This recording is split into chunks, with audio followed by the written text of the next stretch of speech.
Hey everybody, welcome back to A People's Historian, the YouTube channel where we read 30 minutes out of a history book every episode. Glad you could join me. My name is Jason Kishinev.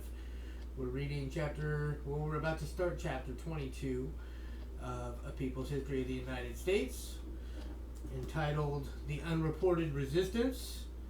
Before we begin, I'd like to remind you to please hit that like and subscribe button and the notification bell so that you get notified when I make a new video, because YouTube has been known to unsubscribe people. Let's dig in.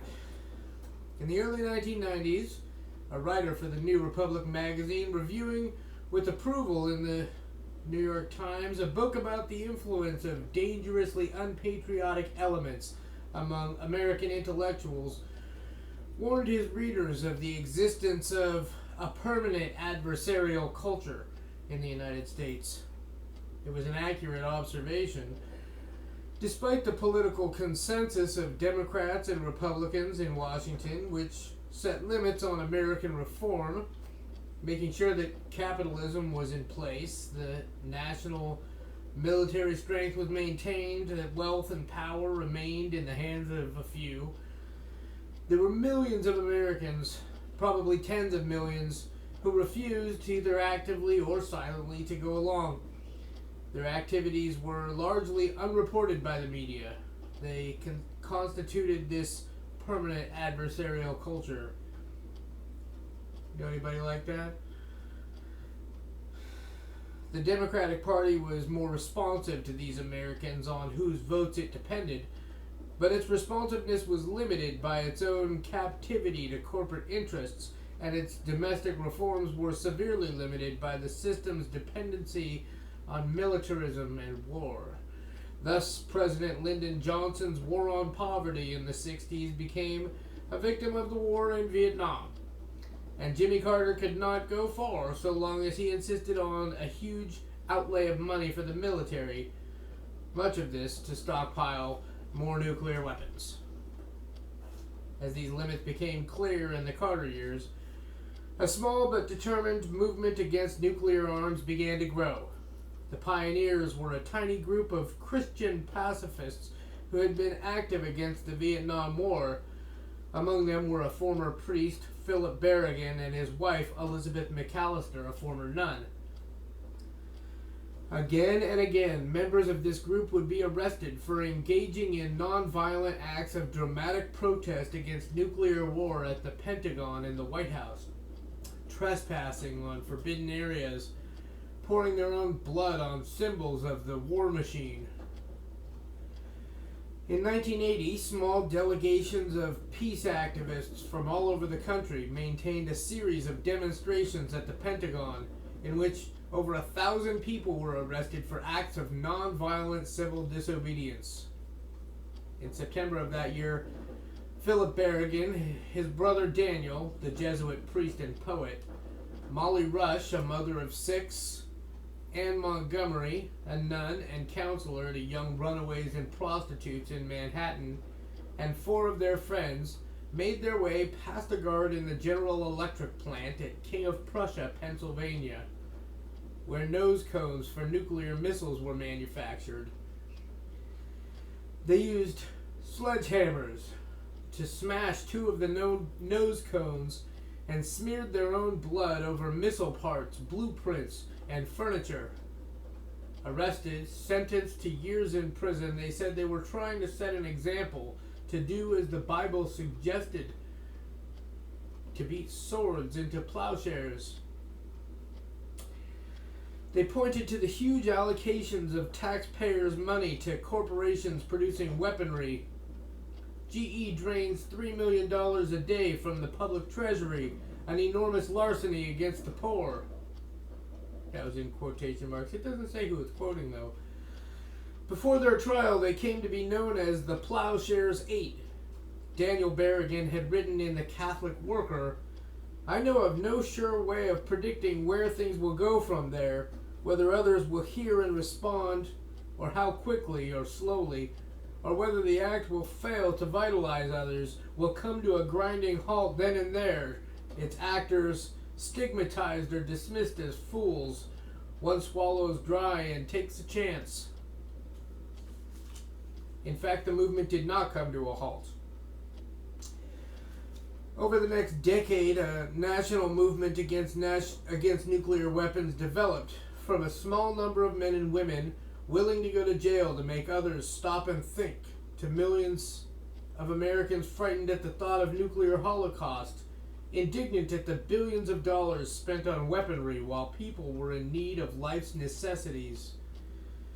Even in the very middle American Pennsylvania, jurors who convicted the Plowshares 8 showed remarkable sympathy with their actions. One juror, Michael DeRosa, told a reporter, "I didn't think they really went to commit a crime, they went to protest." Another, Marianne Ingram, said the jury argued about that. "We really didn't want to convict them on anything, but we had to because of the way the judge said the thing you can use is what you get under the law." She added, "These people are not criminals. Here are people who are trying to do some good for the country, but the judge said nuclear power wasn't the issue." Reagan's huge military budget was to provoke a national movement against nuclear weapons. In the election of 1980 that brought him into the presidency, local referenda in 3 districts in western Massachusetts permitted voters to say whether they believed in a mutual Soviet-American halt to testing, production, and deployment of all nuclear weapons, and wanted Congress to devote these funds instead to civilian use. 2 peace groups had worked for months on the campaign, and all 3 districts approved the resolution, 94,000 to 65,000. Even those that voted for Reagan as president, even those that voted for Reagan as president. Similar referenda received majority votes between 1978 and 1981 in San Francisco, Berkeley, Oakland, Madison, and Detroit. Women were in the forefront of the new anti-nuclear movement.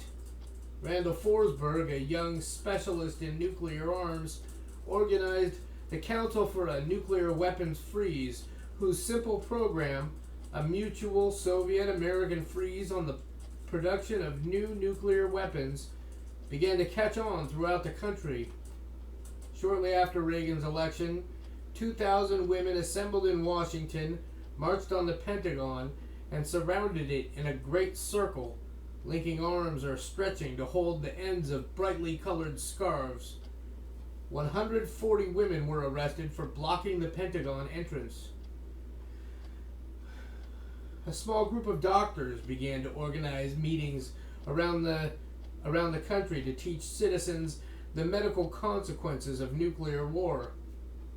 They were the core of the Physicians for Social Responsibility, and Dr. Helen Caldecott, the group's president, became one of the most powerful and eloquent national leaders of the movement. At one of their public symposia, Howard Hyatt, dean of the Harvard School of Public Health, gave a graphic description of the results of one 20-megaton nuclear bomb falling on Boston. Scary thought, huh? 2 million people would die.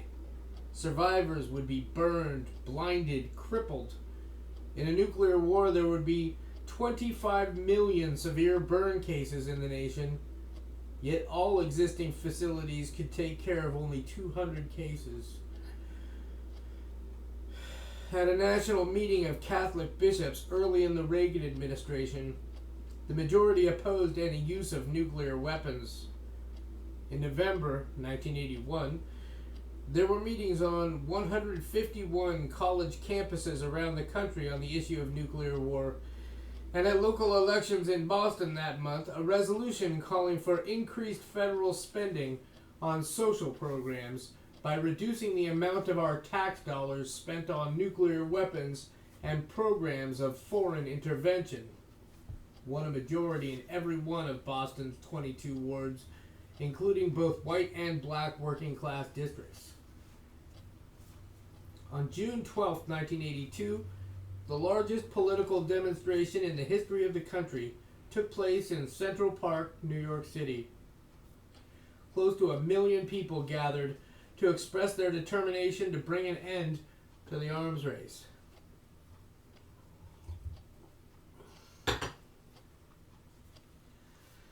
Scientists who had worked on the atom bomb added their voices to the growing movement. George Kistiakowsky, a Harvard University chemistry professor who had worked on the first atomic bomb and later was science advisor to President Eisenhower, became a spokesman for the disarmament movement. His last public remarks before his death from cancer at the age of 82 were in an editorial for the Bulletin of Atomic Scientists in December 1982. "I tell you as my parting words, forget the channels. There simply is not enough time left before the world explodes. Concentrate instead on organizing, with so many others of like mind, a mass movement for peace such as there has not yet been before." By the spring of 1983, the nuclear freeze had been endorsed by 368 city and county councils across the country, by 444 town meetings and 17 state legislatures, and by the House of Representatives. A Harris poll at this time indicated that 79% of the population wanted a nuclear freeze agreement with the Soviet Union. Even among evangelical Christians, a group of 40 million people presumed to be conservative and pro-Reagan. A Gallup poll sampling showed 60% favoring a nuclear freeze. A year after the Great Central Park demonstration, there were over 3,000 anti-war groups around the country, and the anti-nuclear feeling was being reflected in the culture, in books, magazine articles, plays, motion pictures. Jonathan Schell's impassioned book against the arms race, The Fate of the Earth, became a national bestseller. A documentary film on the arms race made in Canada was forbidden to enter the country by the Reagan administration, but a federal court ordered it admitted. In less than 3 years, there had come about a remarkable change in public opinion. At the time of Reagan's election, nationalist feeling drummed up by the recent hostage crisis in Iran and by the Russians' invasion of Afghanistan was strong. The University of Chicago's National Opinion Research Center found that only 12% of those it polled thought too much was being spent on arms. But when it took another poll in the spring of 1982, that figure rose to 32%. And in spring of 1983, a New York Times CBS News poll found that the figure had risen again to 48%. Anti-militarist feeling expressed itself also in resistance to the draft. When President Jimmy Carter, responding to the Soviet Union's invasion of Afghanistan, called for the registration of young men for a military draft, more than 800,000 men, 10%, failed to register. One mother wrote to the New York Times, "To the editor, 36 years ago I stood in front of the crematorium. The ugliest force in the world had promised itself that I should be removed from the cycle of life, that I should never know the pleasure of giving life. With great guns and great hatred, this force thought itself the equal of the force of life. I survived the great guns, and with every smile of my son they grow smaller. It is not for me, sir, to offer my son's blood as lubricant for the next generation of guns. I remove myself and my own from the cycle of death." Isabella Leitner. Former Nixon aide Alexander Haig warned in an interview in the French journal Politique Internationale that there might reappear in the U.S. the conditions that forced President Nixon to stop the draft.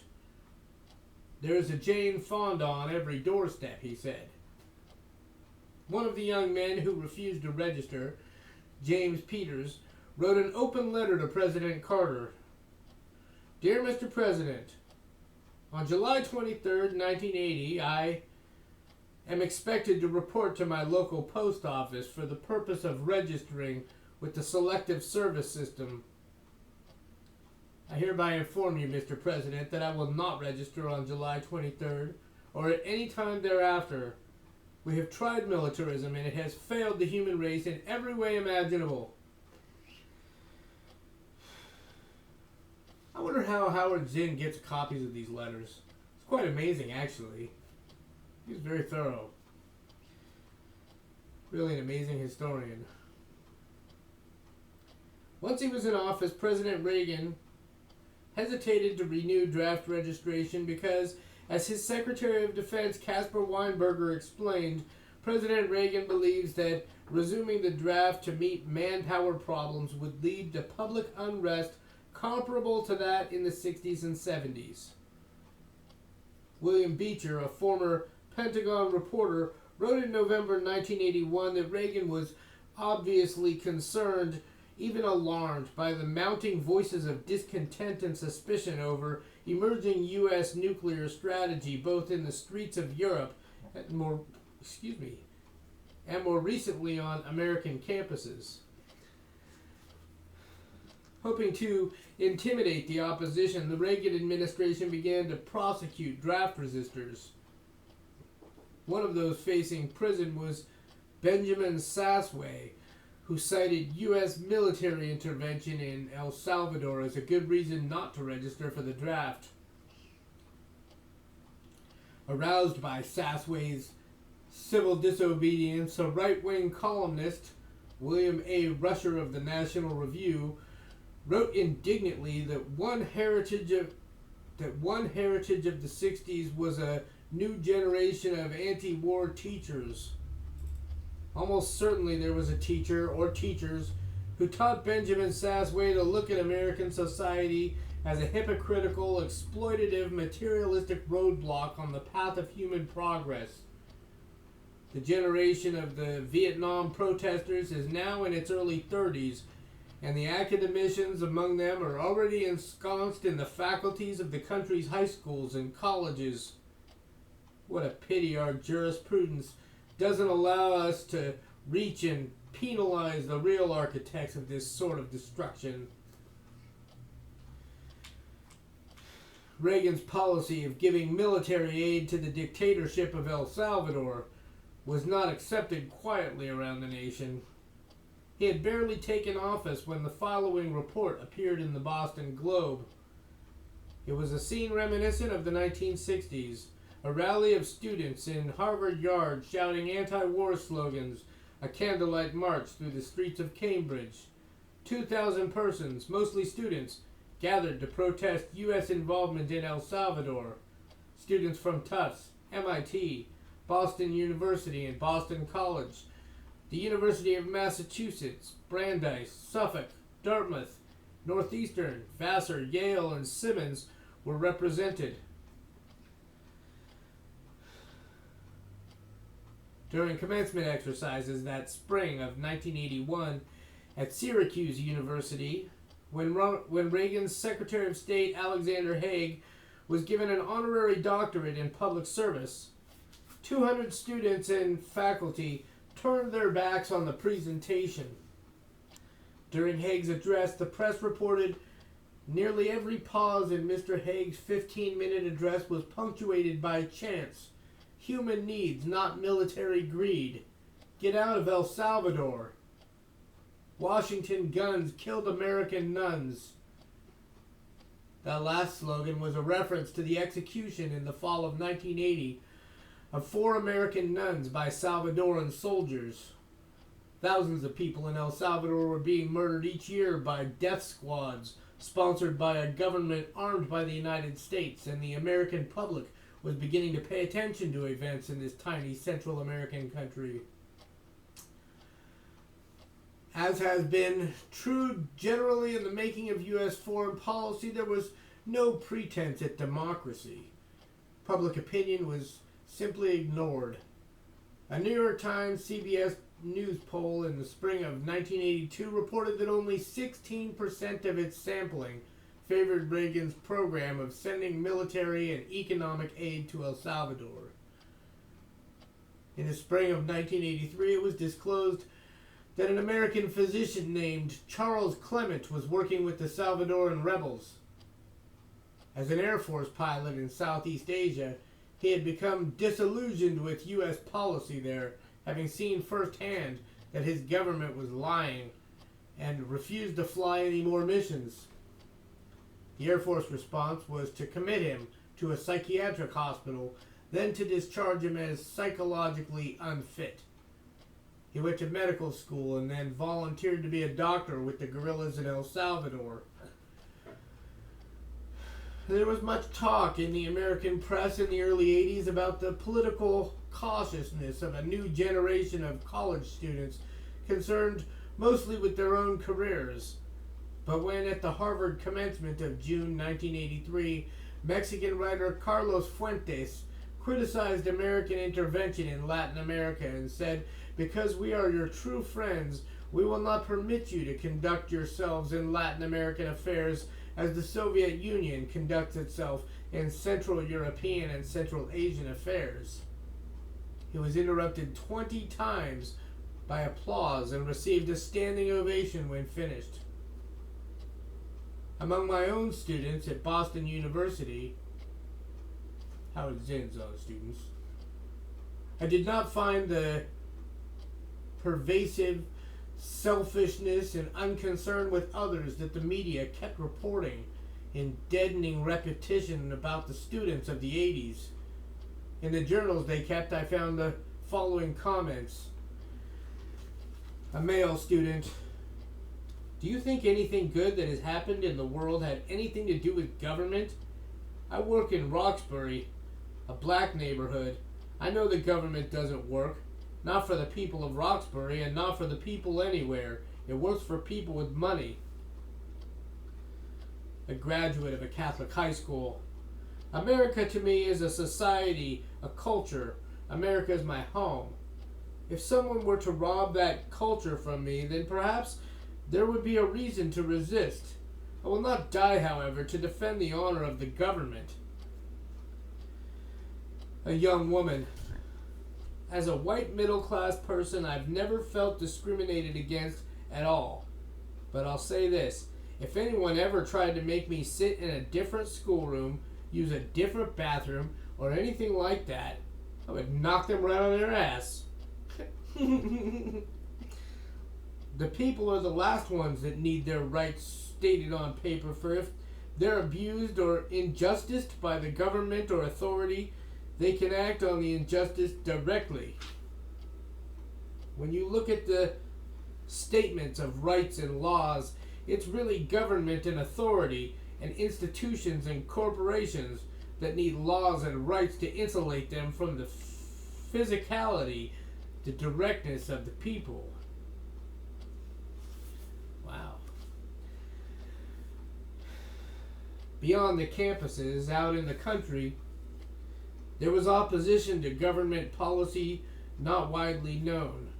A report from Tucson, Arizona, early in the Reagan presidency described demonstrators, mainly middle-aged, protesting at the federal building against U.S. involvement in El Salvador.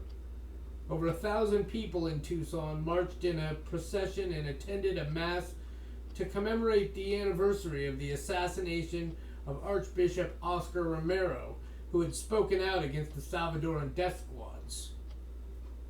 Over 60,000 Americans signed pledges to take action of some sort, including civil disobedience if Reagan moved to invade Nicaragua. When the president instituted a blockade of the tiny country to try to force its government out of power, there were demonstrations around the country. In Boston alone, 550 people were arrested protesting the blockade. During Reagan's presidency, there were hundreds of actions throughout the nation against his policies in South Africa. He obviously did not want to see the white ruling minority of South Africa displaced by the radical African National Congress, which represented the black majority. And if you don't see where I'm going there, Nelson Mandela was part of that Black African National Congress. Excuse me. Chester Crocker, Assistant Secretary of State for African Affairs, in his memoirs called Reagan insensitive to the conditions under which blacks lived there. Public opinion was strong enough to cause Congress to legislate economic sanctions against the South African government in 1986, overriding Reagan's veto. Reagan's cuts in social services were felt on the local level as vital needs could not be taken care of, and there were angry reactions. In the spring and summer of 1981, residents of East Boston took to the streets for 55 nights. They blocked major thoroughfares in the Sumner Tunnel during rush hour in order to protest cutbacks in funds for fire, police, and teachers. The police superintendent, John Doyle, said, "Maybe these people are starting to take lessons from the protests of the 60s and 70s.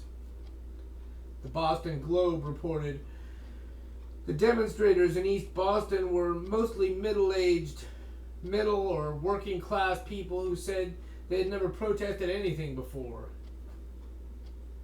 The Reagan administration took away federal funds for the arts, suggesting that the performing arts seek help from private donors.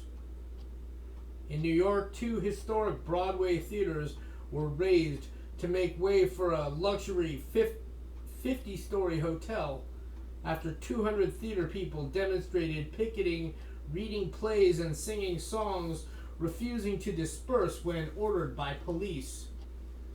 Some of the nation's best-known theater personalities were arrested, including producer John Papp, actresses Tammy Grimes, Estelle Parsons, and Celeste Holm, actors Richard Gere and Michael Moriarty.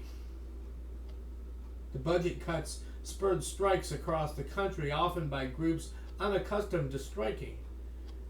In the fall of 1982, United Press International reported, angered by layoffs, salary cuts, and uncertainty about job security, more school teachers throughout the country have decided to go on strike.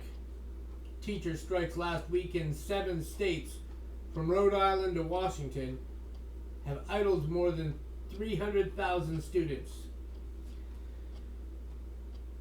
Surveying a series of new events in the first week of January 1983, David Nehan of the Boston Globe wrote, "There is something brewing in the land that bodes ill for those in Washington who ignore it.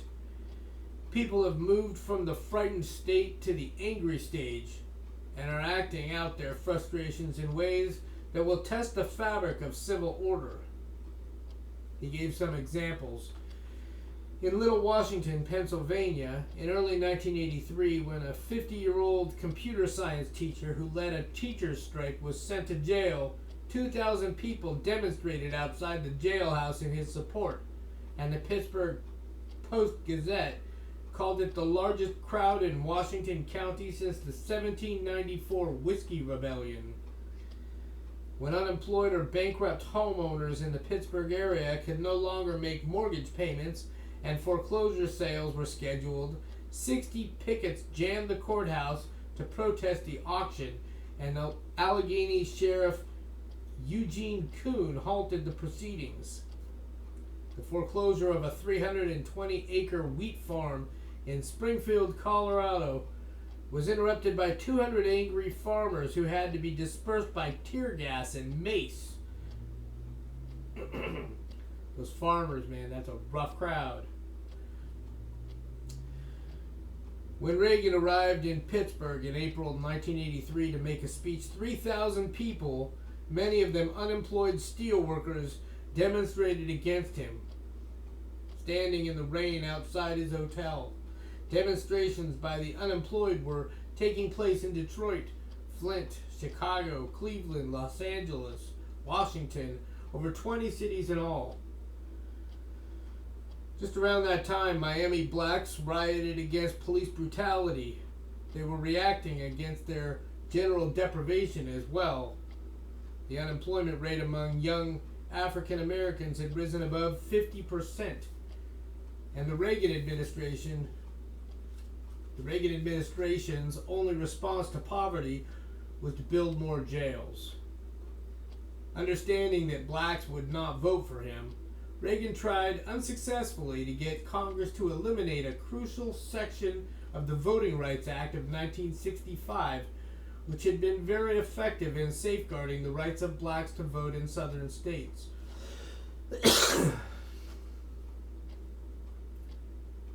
Reagan's policies clearly joined the two issues of disarmament and social welfare. It was guns versus children.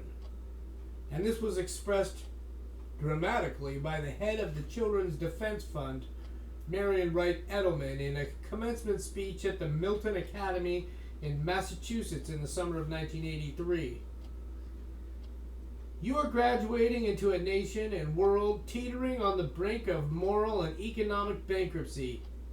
Since 1980, our President and Congress have been turning our national plowshares into swords and been bringing good news to the rich at the expense of the poor. Children are the major victims. Our misguided national and world choices are literally killing children daily. Yet governments throughout the world, led by our own, spend over $600 billion a year on arms, while an estimated 1 billion of our world's people live in poverty, and 600 million are under or unemployed. Where is the human commitment and political will to find the relative pittance of money needed to protect children? She urged her listeners, pick a piece of the problem that you can help solve while trying to see how your piece fits into the broader social change puzzle. Her words seemed to represent a growing mood that worried the Reagan administration. It withdrew some of its proposed cutbacks, and Congress eliminated others. When, in its second year, the administration proposed $9 billion in cuts in support for children and poor families, Congress accepted only $1 billion. Only $1 billion. The Washington correspondent of the New York Times reported, political concerns about the fairness of Mr. Reagan's programs have forced the administration to curtail its efforts to make further cutbacks in programs for the poor. Should we stop there? Tune in next episode. Thank you for joining me. I do hope you enjoyed the reading, and I do hope you hit the like and subscribe button. We'll see you next time. Thanks.